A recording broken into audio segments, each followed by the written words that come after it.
Shalom, bagaimana kabar saudara hari ini? Jadi sekarang Sabtu tanggal 21 bulan 6 2025. Seperti ini perkembangan pembangunan gereja. Terima kasih sudah mengirimkan pasir ini dan ini. Terima kasih Tuhan Yesus yang membalas kebaikan saudara dan diberkati selalu pekerjaan saudara. Terima kasih juga untuk yang sudah membantu pemasangan listrik, sudah di survei oleh PLN, sekarang dalam pengajuan surat SLO-nya, surat kelayakan instalasi listrik. Jadi puji Tuhan, nanti mungkin minggu depan seharusnya KWH-nya sudah terpasang. Ya, terima kasih ya. Terima kasih untuk yang sudah membantu, dan seperti ini perkembangan pembangunan gereja sekarang. Ini nampak depannya seperti ini. Ya, jadi nampak depannya sekarang seperti ini. Puji Tuhan, sudah mulai naik kayu untuk nanti siap pemasangan seng. Jadi ini kayu untuk nanti kita membantu listriknya tetap tetap tegak gitu, nggak sampai turun, takutnya nanti dimarahin sama warga sini. Dan seperti ini nampak penampakan depannya. Puji Tuhan, sudah terlalu banyak perkembangannya. Untuk kosen semuanya sudah siap kecuali kosen depan ini.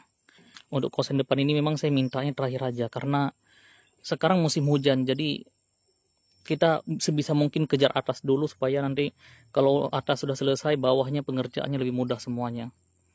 Seperti ini penampakan depan, dan seperti dalamnya memang nggak besar. Untuk yang bertanya gereja yang kenapa kecil, ya lagian kalau dibikin besar, siapa yang mau ibadah di tempat seperti ini? Bukan siapa yang mau ibadah karena ya maksud saya, siapa yang mau ibadah di tempat yang seperti ini? Karena warga di sini pun kebanyakan nggak tinggal di sini. Jadi sangat sepi di sini. Di sini orang hanya berladang dan selebihnya kebanyakan pergi ke kota untuk kerja. Jadi kenapa alasan gerejanya kecil? Ya keadaan di pedalaman ya seperti ini. Apa mau dipaksakan? Keadaan jauh dari kota, apa mau dipaksakan? Ya kita terima aja apa yang ada. Puji Tuhan. Dan ketika mereka dari kota pulang ke kampung, mereka juga ibadah di sini. Cuma ya kalau untuk hari-hari biasa memang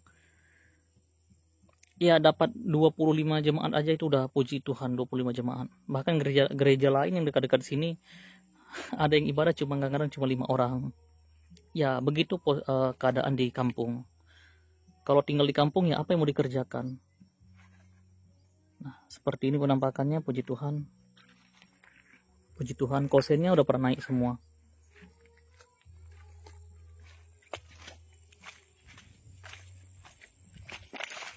Puji Tuhan, ini penampakan sampingnya. Puji Tuhan, tanah ini lebar dari sini ke batas masih ada 5 meter. Dan rencana saya nanti di sini mau bikin seperti hidroponik untuk makan saya. Dan seperti ini tempat untuk aduk semen dan juga untuk ngolah kosen. Jadi ya puji Tuhan,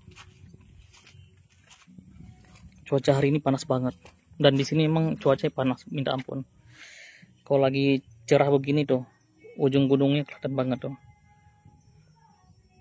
Nanti kalau ada tamu yang datang ke sini, rencana saya akan bawa ke sana mendaki, jadi pulang-pulang ada kesannya. Bagus banget itu pemandangan di atas. Dan ini juga ada bukit, kita doakan supaya jadi bukit doa nanti di sini. Dan ini penampakan pastorinya juga seperti ini. Shalom.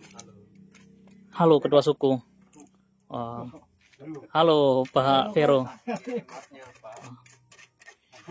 Ya, shalom semuanya. Jadi itu kepala tukang, jemaat semuanya. Jadi saling gotong royong. Untuk saat ini memang kita lagi kejar pembangunan pastori supaya saya bisa tinggal di sini. Ini nampak pastorinya. Ya, untuk saat ini memang pengerjaannya lagi difokuskan untuk pastori supaya saya bisa tinggal di sini, dan kalau ada berkat lebih kita nanti bisa buka kolam lili di belakang sini. Nah, jadi dari belakang pastori ini masih luas banget, ke belakang sana bisa sampai 80 meter tuh. Dan diskusi dengan majelis kita boleh pakai ini untuk nanti usaha supaya hamba Tuhan yang melayani di sini, gereja ini juga punya penghasilan. Itu masih luas sekali. Ini batas akhir, kita belum ada dapur dan juga kamar mandi semua belum ada, karena untuk sekarang ini kita numpang ke tetangga dulu. Kebetulan tetangganya juga jemaat, jadi tanahnya memang sangat luas.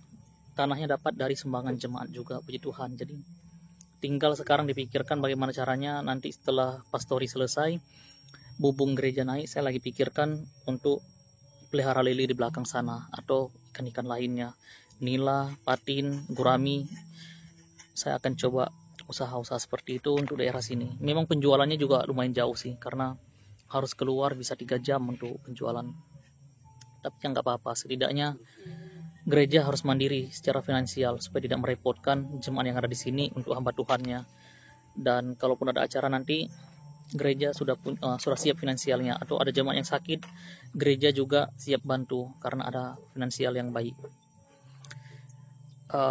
Kekurangan gereja di daerah, kenapa terkadang bisa tutup pintu, bahkan bisa roboh gerejanya, karena hamba Tuhannya hidup dari sumbangan jemaat, atau untuk gereja-gereja tertentu hamba Tuhannya hidup dari gaji. Kalau gaji yang nggak naik, sedangkan kebutuhan rumah tangganya naik, ya akhirnya terpaksa harus meninggalkan gereja dan bekerja atau meninggalkan panggilannya. Itu hal-hal yang sudah saya lihat di sini banyak sekali. Bukan 1-2 gereja yang memang harus bubar. Kebanyakan pasti persoalannya di finansial yang nggak bagus. Ada gereja tapi ya jemaat harus menghidupi hamba Tuhannya. Tetap bagaimana mau menghidupi hamba Tuhannya sedangkan jemaatnya saja berladang.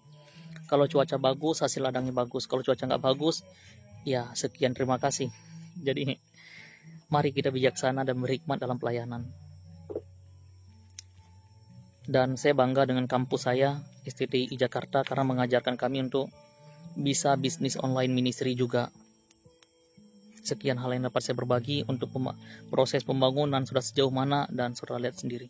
Demikian, terima kasih yang sudah mendukung semen, pasir, seng, bahkan untuk pemasangan listrik juga. Kiranya Tuhan Yesus yang membalas kebaikan saudara semuanya. Diberkati selalu pekerjaan saudara. Tuhan Yesus memberkati saudara. Shalom.